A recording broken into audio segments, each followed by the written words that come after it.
ప్రదక్షిణం చేశాడనుకోండి, ఆదివారం నాడు ప్రదక్షిణం చేసి వచ్చేస్తే సూర్యమండలాన్ని భేదిస్తాడు జీవుడు.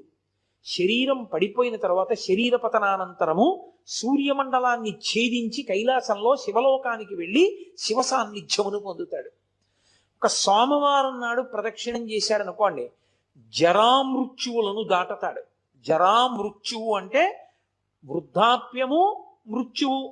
ఇది ఒక చిత్రమైనటువంటి విషయం. చాలా మంది త్రిదళం త్రిగుణాకారం త్రినేత్రంచ త్రియాయుధం అంటుంటారు, కానీ అలా లేదు.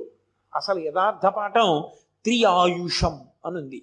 త్రియాయుషం ఏకబిల్వం శివార్పణం. త్రియాయుషం అంటే 3 రకములైన ఆయుర్దాయాల్ని కోరుతారు. నేను వృద్ధాప్యాన్ని చూడాలని నేను కోరుకోవాలి.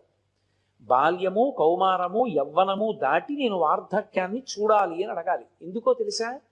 వార్ధక్యాన్ని